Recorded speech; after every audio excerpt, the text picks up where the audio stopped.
Hello, I'm Rick Hertless, founder of His Gospel Power. Thank you for joining with our program as we look into the book of Daniel. And as I usually state, especially at the beginning of the week, we are looking at this book from the standpoint of how we are to live for Christ today.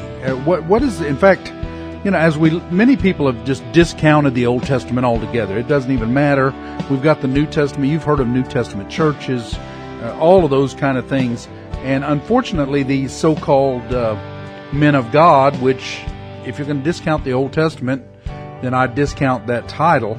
But they say that all we need now is the New Testament. The Old Testament no longer matters. Well, let me tell you, the Old Testament matters very much, and the reason is it shows the trustworthiness of God, the faithfulness of God. It shows that when we trust God, that we can believe that what He has told us is true, and no more so than what we're going to be talking about this week. Now, obviously, through the entire book of Daniel, we have looked at God being faithful throughout the centuries. And then, of course, like I said, no more than what we are going to look at this week. Before I get into the study, however, I do want you to please go to hisgospelpower.org, click on the donate button or the contact us button, and thank you to those who do support our ministry through your prayers and your financial gifts. Well, I have a question for you. Did God know about the coronavirus, or did it shock Him? Was it a surprise? Well, I'm going to tell you straight up, if He did not know about the coronavirus, then He is not worthy of our praise. He is not worthy that He is not worthy to be our God. We might as well start looking for another God. We might as well worship the table or what the chairs or whatever it is the Hindus do, and the Buddhists go ahead and get a fat-bellied man and start worshiping that guy, whatever, because God is not worthy of our worship. Well, that being said, you can rest assured He is worthy of our worship because He absolutely knew about the coronavirus. Now, how can you say that? Why would God unleash evil on the world? Well, God does not unleash evil on the world. In fact, Satan unleashed evil on the world by man's willingness to accept the lie that Satan gave to Adam and Eve, which is, if you eat of this fruit, then you will become like God. And of course, that has been the age-old, what's the word I'm looking for? The age-old striving, I can't think of the word right now, man's striving to be like God forever. I mean, it started, of course, with Adam and Eve, and it still happens today. In fact, most of the left, most of what we're seeing in our politics, in our political realm, that they do not want to admit that there is a God, because if there is a God, then someone else is in control. Someone else has to have control, and I have to relinquish that control to God. And of course, they do not want that to happen, and so they deny God on a regular basis. That is denied in every action of, from what I've seen from the Democratic Party. And then, of course, some who call themselves Republicans, or some, forget about the political labels. Really, it's some of those who call themselves Christians. And in fact, Nancy Pelosi just a few weeks ago said she was a Christian. She was praying for Donald Trump. Well, I don't know what kind of prayers those were, but I don't think they were for Donald Trump. They were probably against him. But so we look at all of those things, and that's what man has been trying to do. So did God create the coronavirus? No, that was created by the sin of man and the fall of man, which we're coming now to the fruition of sin in these last days. That's what's happening in the last days, is that the earth, we've talked about this for many years here on this program, the earth is convulsing, and it is going through pains. The entire earth, man, the earth, the trees, the ground, the mountains, the sea, all of that is going through pains of sin until one day Jesus will come back and restore the entire earth. We will have a new heaven and a new earth. And that is what's happening. Well, what does that have to do with Daniel 11? Are we off on some sort of a tangent? No, we're not. In fact, we are going to learn today how sovereign and faithful God is. Now, you have to remember that Daniel was completed in approximately 530 BC. Okay, so remember, if you're talking about BC, now you're going to go backwards. Now in the calendar that we have now, we celebrate, 2000, 2001, 2002, 2003. Well, when you're talking about BC, if the new year would be, you'd have 530, and the new year would be 529. And then the next year would be 528, and so on. It goes down until it reaches 1. Actually, there is no 0 in the calendar, so that's kind of strange. All we go down is the BC 1 and AD 1. There is no 0. Okay, so that's where it all starts. And so we're looking at Daniel, who was completed the book in approximately 530 BC. And now he is going to be talking about Alexander the Great, who was not born until 356 BC. So, you can see, what do we have there? I don't know, 175 years or so before Alexander the Great. And that's what we're looking at today. So I'm going to start this reading here with Daniel 11:1. Also in the first year of Darius the Mede, even I, stood up to confirm and strengthen him. And of course, he makes he's putting this parenthesis in this thing. Even I stood up to confirm and strengthen him. And of course, why would you do that? Well, because we are to honor those put in over us until, of course, they go against God. Okay, we've talked about that before on this program as well. We are to honor our leaders and do what they have told us to do until it goes against God. So in other words, what's a good example of that? A good example of that might be that if the government orders us, and in fact, which they have done in previous years for doctors, if the government orders doctors to perform abortions, but because of their stance and Christian stance and knowing that it is murder, they have stood against the government and they have not wanted to do that. And of course, they have been punished or whatever. But that's one example that we can see today. So Daniel's point is that he's obeying God and he's strengthening, he's confirming Darius the Mede. And now it goes into, and now I tell you the truth. Behold, 3 more kings will arise in Persia, and the fourth shall be far richer than them all by his strength. Through his riches he shall stir up all against the realm of Greece. And this is Alexander the Great it's talking about.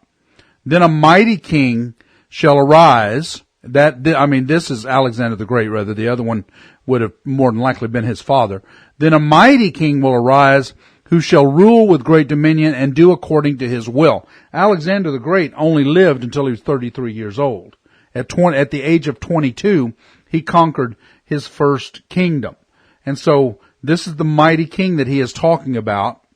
And when he is arisen, his kingdom shall be broken up and divided toward the 4 winds of heaven, but not among his posterity, nor according to his dominion with which he ruled, for his kingdom shall be uprooted even for others besides these. And so that's exactly what happened. The generals, after he died, the 4 generals took over.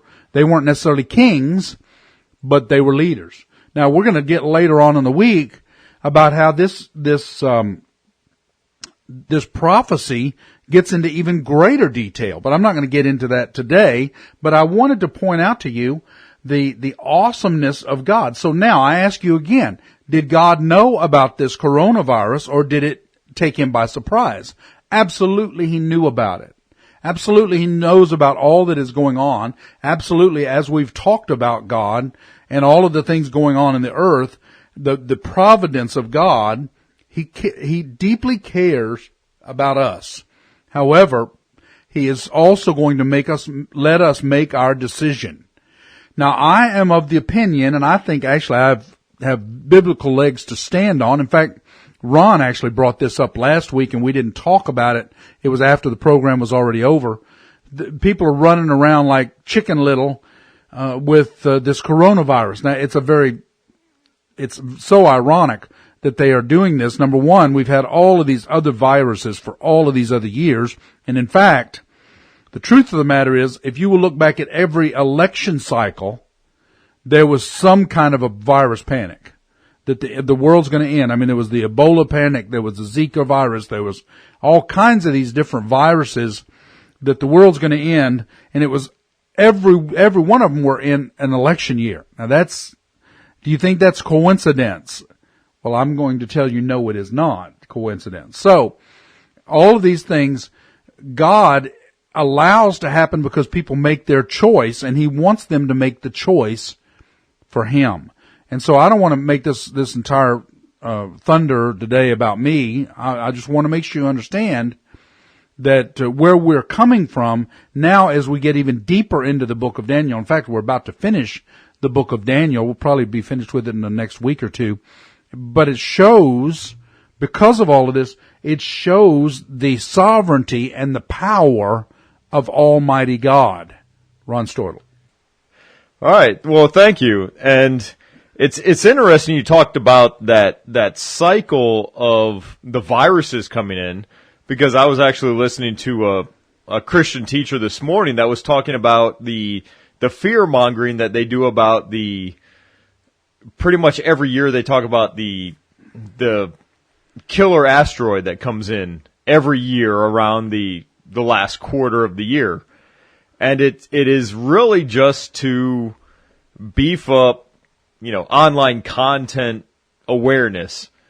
So these things, they're cyclical, but they are just to keep people interested in what's going on in the world.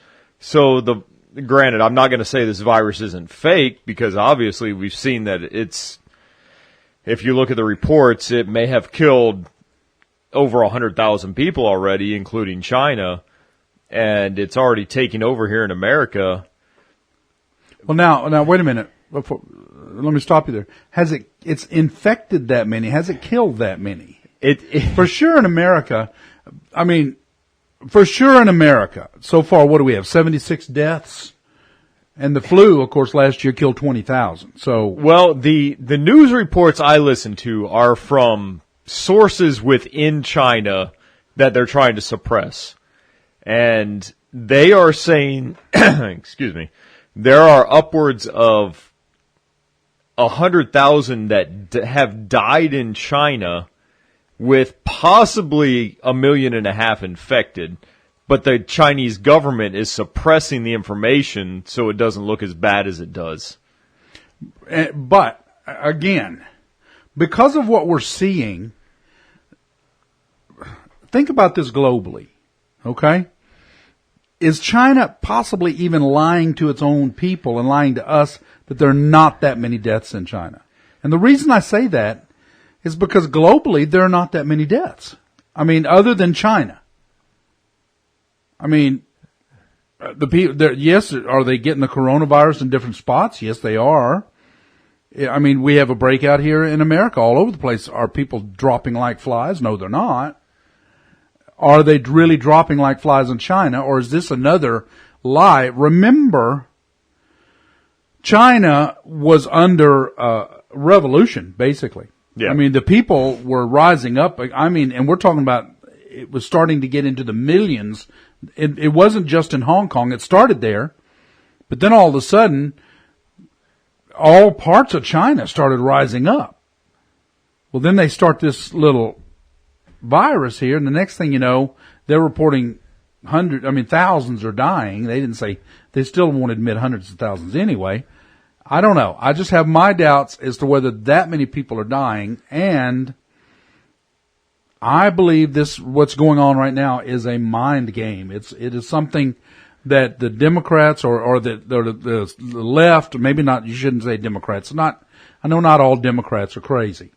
But the leadership, the elite, I think it is just another thing that they can try to make some hysteria something that they can raise up against our current administration. Well, the thing that kind of convinced me was when the report came out that they bought and shipped to just Wuhan 40 tractor-trailer size incinerators, and then shortly thereafter, satellite imagery showed that the entire province, I forgot the name of the province that Wuhan's in, showed sulfur exhaust covering the entire area, which comes from biological matter being incinerated. And it was just basically a red cloud over that entire area. So if they're not burning humans, what are they burning? And of course, and it may be absolutely true that it's killed that many people in China. My question and my apprehension is, then why is that not happening in the rest of the world? I mean, they're getting it in the rest of the world and they're not having hundreds of thousands of deaths. Well, I just heard over the weekend that Italy has completely gone into lockdown. Right, and I've heard that. But, I mean, it's out of fear. Think about it. Austin just canceled South by Southwest. Ooh. And, of course, they are paying the price. In fact... Actually, that just hit home because the barbecue restaurant that I work at, that is a major event for us. So I looked it up.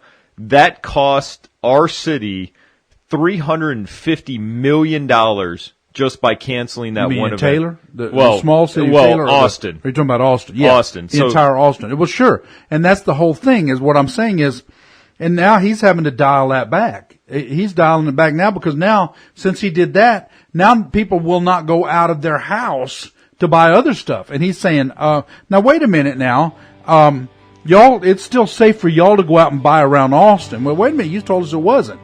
So you canceled South by Southwest. Well, we really, and we kind of have gotten off on a tangent here, but I didn't intend to go down that road. And we are absolutely out of town.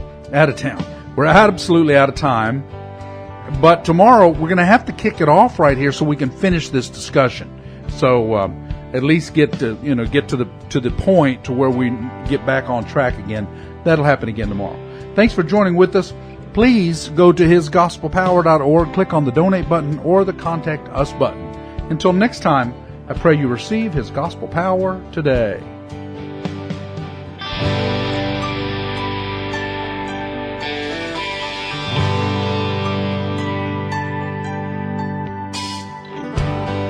He died for you. He died for me.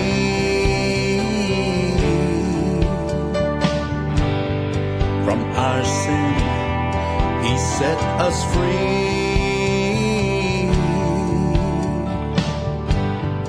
He loved us so, His life He gave. So if we ask, we can be saved. He's calling you, He's calling you.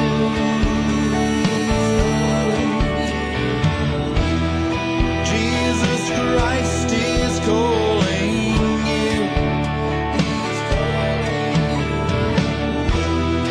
If He's touched your heart and soul, then come let Jesus make you whole. Come near with me and we will pray